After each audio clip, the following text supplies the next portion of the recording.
नमस्कार। आपका math science academy channel पर हार्दिक अभिनंदन है, स्वागत है।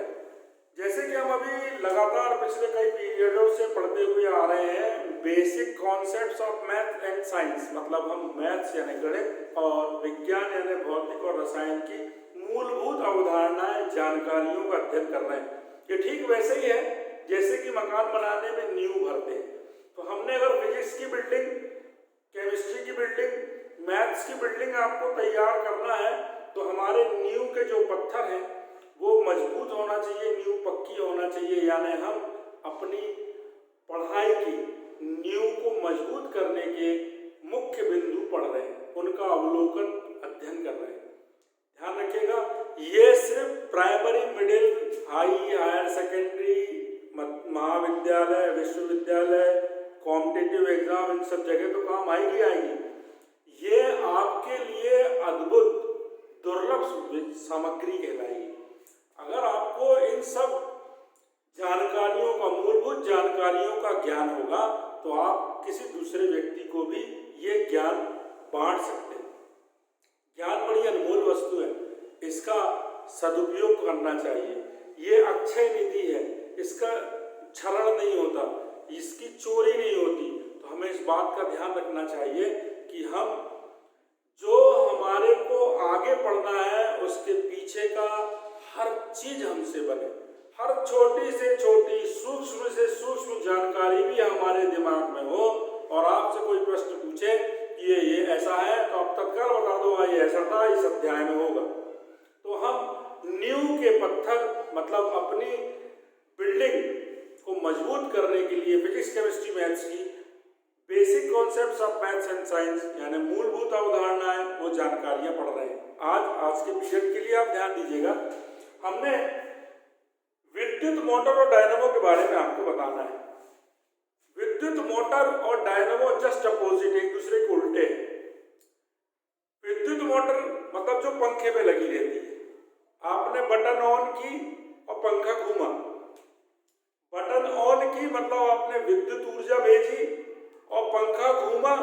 पंखा एक यंत्र है, पंखा यंत्र यानी यंत्र घूमा, विद्युत भेजी और यंत्र घूम गया यानी विद्युत ऊर्जा यांत्रिक ऊर्जा में बदल गई। ये विद्युत मोटर का सिद्धांत है। डायनामो जस्ट उल्टा, जैसे जहां पर बिजली का उत्पादन होता है, जहां बांध वगैरह बने होते हैं, वहां पर डायनामो लगे होते हैं। क्या करते हैं वो उल्टा काम करते हैं, वो यांत्रिक ऊर्जा को विद्युत ऊर्जा बदलते हैं। ऊपर से बहुत तेज पानी गिरता है, वो नीचे लगी हुई चक्रियों को घुमाता है, यंत्रों को घुमाता है। जब वो यंत्र घूमते हैं तो उनमें यांत्रिक ऊर्जा उत्पन्न होती है, उस यांत्रिक ऊर्जा को विद्युत ऊर्जा में बदलता है डायनामो। तो विद्युत मोटर और डायनामो लगभग एक से बनाए जाते हैं, दोनों की बनावट समान होती है, लेकिन दोनों का जो क्रियाविधि है एक दूसरे के विपरीत है। डायनामो यांत्रिक ऊर्जा को विद्युत ऊर्जा में बदलता है, जहां विद्युत का उत्पादन होना होता है वहां डायनामो लगाया जाता है। और हमारे घर में और दूसरी जगह पर जहां पर विद्युत ऊर्जा को यांत्रिक ऊर्जा में बदलना हो, जैसे पंखा चलाया है आपने, तो जो विद्युत ऊर्जा को यांत्रिक ऊर्जा बदलते हैं उसको विद्युत मोटर कहते हैं। ये विद्युत मोटर का चित्र है।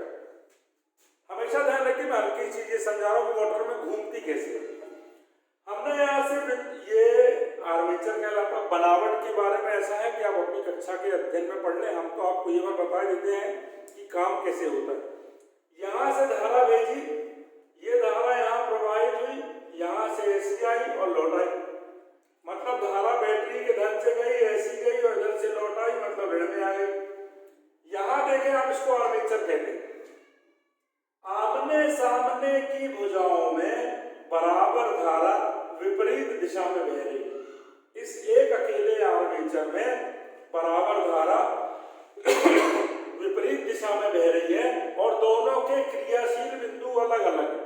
पूर्व के पीरियड में मैंने आपको पढ़ाया है कि अगर किसी वस्तु पर दो बराबर बल एक ही बिंदु पर विपरीत दिशा में लग रहे हो तो वो एक दूसरे के प्रभाव को नष्ट कर देते हैं, उसे क्रिया प्रतिक्रिया बल कहते हैं। लेकिन यदि किसी वस्तु पर दो बराबर बल विपरीत दिशा में लग रहे हो और दोनों के क्रियाशील बिंदु अलग अलग हो तो वो उस वस्तु को घुमाने लगते हैं, जिसे हम बल युग्म का आघूर्ण कहते हैं।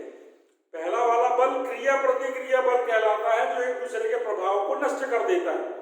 दूसरा वाले जो बल हैं, जो बराबर हैं और विपरीत दिशा में लग रहे हैं और किसी वस्तु के अलग अलग बिंदुओं पर लग रहे हैं, उन्हें हम बल युग्म कहते हैं। और उसका प्रभाव क्या होता है, वो वस्तु को किसी भी एक दिशा में क्लॉकवाइज या एंटी क्लॉकवाइज घुमाने लगते हैं।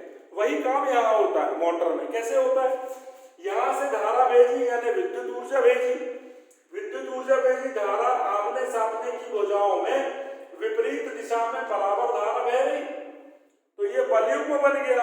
अब बलयुग्म बन गया तो बलयुग्म का प्रभाव क्या होता है, वो वस्तु को घुमाने लगता है।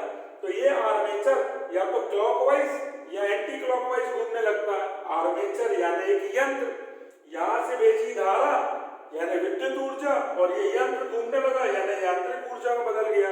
तो विद्युत ऊर्जा को यांत्रिक ऊर्जा में बदलने वाले यंत्र को हम विद्युत मोटर कहते हैं। और इसका जस्ट अपोजिट बनावट ऐसे ही, डायनामो में भी ऐसे ही होता है, उसमें उल्टा करना पड़ता है, उसमें इसको घुमाना पड़ता है और यहाँ विद्युत ऊर्जा उत्पन्न होती है। इसी से जुड़ी हुई चीज है ट्रांसफार्मर। अब ट्रांसफार्मर के बारे में हम आपको बता दें, जानकारी देखना आपको। ट्रांसफार्मर का मतलब होता है जो प्रत्यावर्ती विभव या विभवांतर में परिवर्तन करता हो। हमारे घरेलू परिपथ में प्रत्यावर्ती धारा बहती है। प्रत्यावर्ती धारा यानी अल्टरनेट करंट, जो दोनों दिशाओं में बहती है या जो रुक रुक कर बहती है, वो प्रत्यावर्ती धारा कहलाती है। प्रत्यावर्ती धारा हमने आपको पहले समझाया, धारा हमेशा उच्च विभव से निम्न विभव की ओर बहती है। पहले आवेश आता है, फिर आवेश को धक्का देने के लिए विद्युत वाहक बल आता है, फिर विद्युत वाहक बल जब आवेश को एक जगह से दूसरी जगह तक ले जाता है तो हम कहते हैं धारा प्रवाहित हो गई। तो पहले आता आवेश, उसके बाद आता विद्युत वाहक बल, उसके बाद आती धारा। उससे पहले आता विभवांतर, क्योंकि आवेश भी अपने आप नहीं चलेगा। जब उच्च विभव से निम्न विभव होगा तभी आवेश उच्च विभव से निम्न विभव की ओर जाएगा। तो प्रत्यावर्ती विभवांतर में जो परिवर्तन करता है, जो कम को ज्यादा कर दे या ज्यादा को कम कर दे, उच्च प्रत्यावर्ती विभवांतर को निम्न प्रत्यावर्ती विभवांतर में बदल दे या निम्न प्रत्यावर्ती विभव को उच्च प्रत्यावर्ती विभव में बदल दे, उसको हम ट्रांसफार्मर कहते हैं। तो ट्रांसफार्मर का मतलब हुआ जो प्रत्यावर्ती विभव में परिवर्तन करता है, उस यंत्र को ट्रांसफार्मर कहते हैं। इतनी जानकारी तो है, आपको खंभों में लगा रहता है ना। ट्रांसफार्मर दो प्रकार के होते हैं, अपचाई और उच्चाई। बनाए कैसे जाते हैं, तो नरम लोहे के टुकड़े के ये पटलित क्रोड है, नरम लोहे के टुकड़े के पटलित क्रोड यानी पट्टियों जैसा, एक पट्टी, फिर पेंट या वार्निश लगाया, दूसरी पट्टी चिपकाई, फिर पेंट या वार्निश लगाया, तीसरी पट्टी लगाई, तो नरम लोहे के पटलित क्रोड लेते हैं। पट्टियों से बना हुआ क्रोड नरम लोहे का है ना। उसके फिर एक सिरे पर ध्यान रखिएगा, एक सिरे पर मोटे तार के कम लपेटे और दूसरे सिरे पर पतले तार के अधिक लपेटे होते हैं। ठीक है, एक सिरे पर मोटे तार के कम लपेटे, दूसरे सिरे पर पतले तार के अधिक लपेटे। एक ही ट्रांसफार्मर को पलटा देने पर वो दूसरे प्रकार का व्यवहार करने लगता है। देखें आप, अपचाई ट्रांसफार्मर उच्च प्रत्यावर्ती विभव को निम्न में बदल देता है, ज्यादा वोल्टेज को कम वोल्टेज में कर देता है। इसकी प्राथमिक कुंडली में, ये प्राथमिक कुंडली में पतले तार के ज्यादा लपेटे होते हैं और द्वितीय कुंडली में मोटे तार के कम लपेटे होते हैं। तो यहाँ ज्यादा लपेटे ज्यादा विभव, यहाँ कम लपेटे कम विभव, तो ज्यादा विभव कम विभव में बदल जाता है। ज्यादा विभव को कम विभव में बदलना अपचाई ट्रांसफार्मर। दूसरा उच्चाई, इसमें ये निम्न प्रत्यावर्ती विभव को उच्च प्रत्यावर्ती विभव में बदल देता है। निम्न मतलब कम वोल्टेज को हाई वोल्टेज में बदल देता है। तो इसकी प्राथमिक कुंडली में कम लपेटे होते हैं मोटे तार के और द्वितीय कुंडली में पतले तार के ज्यादा लपेटे होते हैं। कम लपेटे कम धारा, सामने ज्यादा लपेटे ज्यादा धारा है, यहाँ कम विभव यहाँ ज्यादा विभव, तो कम विभव को ज्यादा विभव में बदल देता है। ये ट्रांसफार्मर अन्योन्य प्रेरण घटना, विद्युत चुंबकीय प्रेरण की अन्योन्य प्रेरण घटना पर आधारित है। तो ट्रांसफार्मर का काम है विभव में परिवर्तन करना। हमारे घर में जो ट्यूबलाइट लगी होती है, वो ट्यूबलाइट 1000 वाट 1000 वोल्ट पर काम करती है। स्टार्टर भी लगाया जाता है उसमें, तब उसमें एक चोक भी लगा होता है, चोक के अंदर ट्रांसफार्मर होता है। ध्यान दीजिएगा, जहां पर विद्युत का उत्पादन हो रहा है वहां से खंबे में लगे ट्रांसफार्मर तक हाई वोल्टेज लाइन होती है, ज्यादा विभव वाली धाराएं आती है। वो जब इधर आती है तो खंबे में लगा ट्रांसफार्मर उसको कम विभव में परिवर्तित कर देता। 20,000 वोल्ट की धारा आती है और खंबे से वो 220 वोल्ट की धारा बनकर 220 वोल्ट के विभव की धारा के रूप में हमारे घर तक पहुंचती है। तो वहां पर लगा हुआ ट्रांसफार्मर अपचाई हुआ, उसने ज्यादा विभव को कम विभव में बदल के घरों में प्रवाहित किया। इतना समझ में आया? ट्रांसफार्मर में 4 प्रकार की हानियां हो जाती हैं, सुन लें आप नाम भर। इसमें हानियां होती है, ऊर्जा से संबंधित ही हानियां हैं। विद्युत ऊर्जा जितनी यहाँ है उतनी यहाँ होना चाहिए, तो कुछ ऊर्जा की हानि हो जाती है, जैसे ताम्र हानि, लोह हानि, शैथिल्य हानि, विद्युत चुंबकीय फ्लक्स क्षरण, 4 हानियां। ताम्र हानि, तांबे के कारण होने, तांबे के तार का उपयोग करते, इससे हानि होती थी, ताम्र हानि। कुछ ऊर्जा, विद्युत ऊर्जा तार गर्म होने में ऊष्मीय ऊर्जा में बदल जाती थी, तो उसके लिए क्या किया, मोटे पतले तार लगा दिए अलग अलग। दूसरा, ताम्र हानि के बाद लोह हानि, पहले ठोस लोहे का लिया जाता था, बाद में क्या किया, इसको पट्टियों में बना दिया गया और इसके बीच में पेंट या वार्निश जैसा कुछ अलग पदार्थ लगा दिया गया हानि को कम करने के लिए, लोह हानि। फिर चुंबकीय फ्लक्स क्षरण, जितना फ्लक्स इसमें से जाता था उतना इसमें संबंधित नहीं होता था, तो इसको थोड़ा आकार में छोटा कर दिया। ठीक, फिर आता है शैथिल्य हानि। इसी प्रकार की हानि है कि क्या होता है, प्रत्यावर्ती धारा दोनों दिशाओं में बहती, तो एक बार ये एन ध्रुव, एक बार ये एस ध्रुव बनता है, अगली बार ये एन ये एस बन जाता है। तो अलग अलग चुंबकित विचुंबकित होने के कारण ये द्वितीय कुंडली भी चुंबकित विचुंबकित अलग अलग दिशा में होती है। इससे होने वाली हानि चुंबकीय फ्लक्स क्षरण कहलाती। उतना संबंधित, जितना इधर फ्लक्स है उतना इधर साथ में नहीं जुड़ता। तो हानियां 4 प्रकार की होती हैं। ट्रांसफार्मर का मूल काम है प्रत्यावर्ती विभव में परिवर्तन करना। अब अपन आखिरी बात पर आए आज की, वो ये है, विद्युत मोटर, डायनामो, ट्रांसफार्मर से परिचय करा दिया हमने आपको। वोल्टमीटर, वोल्टामीटर में क्या अंतर है? वोल्टमीटर से विभव का मापन करते हैं और वोल्टामीटर में विद्युत अपघटन की क्रिया होती है। वोल्टमीटर विद्युत में विभव का मापन करता है और वोल्टामीटर में विद्युत अपघटन की क्रिया होती है। विद्युत अपघटन की क्रिया क्या होती है वो आप समझे। ये हमने कांच का पात्र लिया, इसके अंदर नमक का विलयन लिया है, NaCl यानी नमक, सोडियम क्लोराइड, इसका विलयन लिया। आर्हेनियस नाम के एक वैज्ञानिक थे, हमने आपसे कहा ना कि एक ही वैज्ञानिक ने कई काम किए हैं, तो आप कंफ्यूजन में नहीं रहिएगा, आप प्रश्न को ध्यान से पढ़िएगा।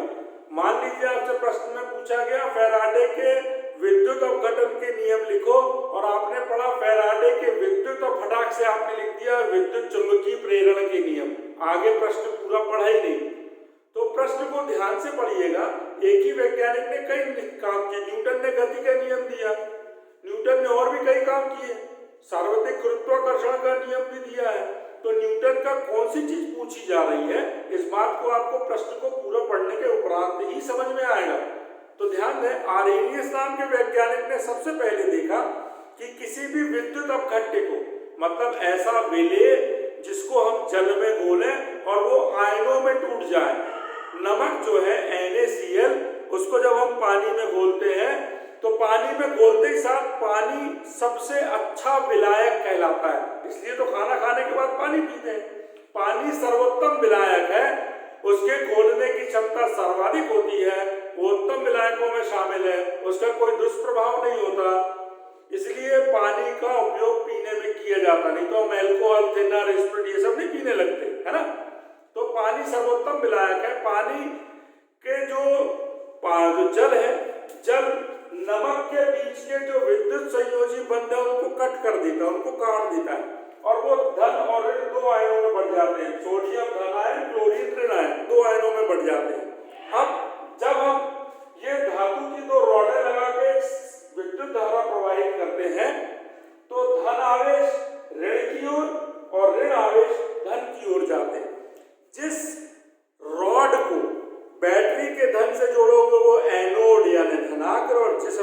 को बैटरी के ऋण से जोड़ोगे वो कैथोड यानी ऋणाग्र कहलाएगी। ध्यान दीजिएगा, जो ऋण आवेश है वो धन की ओर जाएगा, धन आवेश जो है वो ऋण की ओर जाएगा। धन आयन ऋण की ओर, ऋण आयन धन की ओर।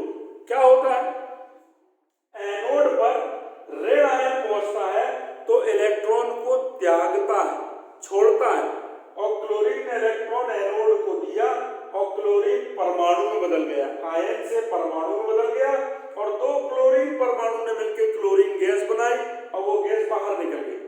वैसे ही कैथोड पर सोडियम धनायन पहुंचा, ये इलेक्ट्रॉन उससे ग्रहण करेगा और धन और ऋण कर जाएगा, ये परमाणविक अवस्था में बदल जाएगा। इस क्रिया को विद्युत अपघटन कहते हैं, यही आयनीकरण क्रिया भी कहलाती है। मूल बात पर आते हैं कि इसका सबसे पहले अध्ययन आर्हीनियस ने किया था, बाद में फैराडे ने विद्युत अपघटन के नियम बनाए थे। मूल अध्ययन जो विद्युत अपघटन या आयनीकरण का है वो सार्वधिक सबसे पहले परिचय आर्हीनियस ने कराया, इसके बाद फैराडे ने विद्युत अपघटन के नियम बनाए।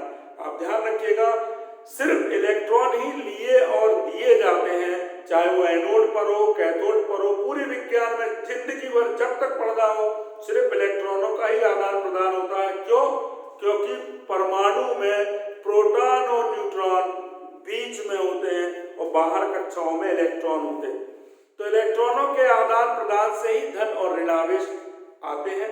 ध्यान रखिएगा, एनोड और कैथोड पर पहुंचने के बाद आयन परमाणविक अवस्था यानी मूलकों में बदल जाते हैं और आपस में जुड़ के वो दूसरा रूप धारण कर लेते हैं, जैसे क्लोरीन ने क्लोरीन गैस बनाई। तो अपनी विषय वस्तु के अंतर्गत ये विद्युत मोटर हो गया, अमीटर वोल्टमीटर हो गया, वोल्टमीटर वोल्टामीटर में अंतर हो गया, सीबेक पेल्टियर प्रभाव हो गया, ये ऊंचाई सब कुछ पढ़ा दिया मैंने। ध्यान दीजिएगा, अभी ये पूरा नहीं हुआ। शिक्षा शैक्षिक सामग्री जो है, चाहे वो किसी भी विषय की हो, अथाह सागर है। जितना आप उसमें हिलोरे मार के, जितना वो हिलोरे मारेगा और जितना आप उसमें तैरना चाहेंगे, जितना गहराई में जाना चाहेंगे, उतने ही आप मजबूत होते जाएंगे। तो अगर आपने समुद्र में तैरने का प्रयास करना प्रारंभ कर दिया है तो आप डूबने से बचने के लिए लगातार तैरते रहे, मतलब आप लगातार अध्ययन करते रहे, एक न एक दिन ऐसा होगा कि आप भी कोई ना कोई इतिहास रच जाएंगे, किसी न किसी बड़े पद पर सुशोभित होंगे, आईएएस आईपीएस वरिष्ठतम अधिकारी बनेंगे। ये तो हमारी शुभकामनाएं हैं ही आप सभी को। हम तो चाहते हैं कि हमारे वीडियो का अध्ययन करने वाला प्रत्येक विद्यार्थी अपने लक्ष्य को प्राप्त करने में आसानी से लक्ष्य प्राप्त करे और सर्वश्रेष्ठ सफलता प्राप्त करे। तो अगर आपको ये वीडियो पसंद आया हो तो इसे लाइक करें, शेयर करें, हमारे मैथ साइंस एकेडमी चैनल को ध्यान से सब्सक्राइब करें। अब आप ध्यान रखिएगा, हमारा चैनल भी समुद्र में बदलता जा रहा है। हमने शुरुआत की थी अक्टूबर से, अब तक 300 वीडियो में पहुंच गए। हम आप तक लगातार विषय वस्तुएं पहुंचाने के साथ साथ आपकी मूलभूत अवधारणा यानी आपकी नींव भी मजबूत करना चाहते हैं। तो हमारे कंधे से कंधा मिलाकर चलना अब आपका भी नैतिक दायित्व है। तो जिन्होंने हमारे इस चैनल को सब्सक्राइब नहीं किया है वो सब्सक्राइब कर लें। फायदा मैं बता देता हूँ, फायदा यह है कि किसी भी चैनल को सब्सक्राइब करने में नोटिफिकेशन पहुंचने से आपको ध्यान आ जाता है कि हमको ये चीज पढ़ना है। हम कभी कभी अपने उसमें टाइम लगा लेते हैं, अलार्म लगा लेते हैं कितने बजे सुबह उठ के पढ़ना है, तो अलार्म का ही काम करता है नोटिफिकेशन। तो आप हमारे मैथ साइंस एकेडमी चैनल को ध्यान से सब्सक्राइब कर लें। जो वीडियो हम रोज 2 अपलोड करते हैं आपके काम के होंगे तो आप पढ़िएगा, वैसे तो ऐसी कोई चीज नहीं जो काम की ना हो। ध्यान से अध्ययन कीजिए और कमेंट बॉक्स में कमेंट कीजिए क्या नहीं बन रहा है, क्या बन रहा है, हम उसके आंसर हम लगातार दे रहे हैं। बेल आइकन प्रेस करना इसलिए नहीं बोले क्योंकि नहीं तो नोटिफिकेशन ही नहीं आएगा, तो आपकी समझ में कैसे आएगा कि आपको पढ़ना क्या है। फेसबुक और इंस्टाग्राम में लाइक और फॉलो करना ना भूलें। हमने अपना दायरा बढ़ा लिया है, हम सीमित संसाधनों के साथ नहीं, अब अनेक संसाधनों के साथ आप तक पहुंचने का प्रयास कर रहे हैं। कारण हम दृढ़ संकल्पित है कि निस्वार्थ भाव से आपके स्वर्णिम भविष्य निर्माण के लिए सतत प्रयासरत रहेंगे। आप अपने लक्ष्य प्राप्ति के लिए हमारे चैनल को सब्सक्राइब कीजिए। शुभकामनाएं, नमस्कार।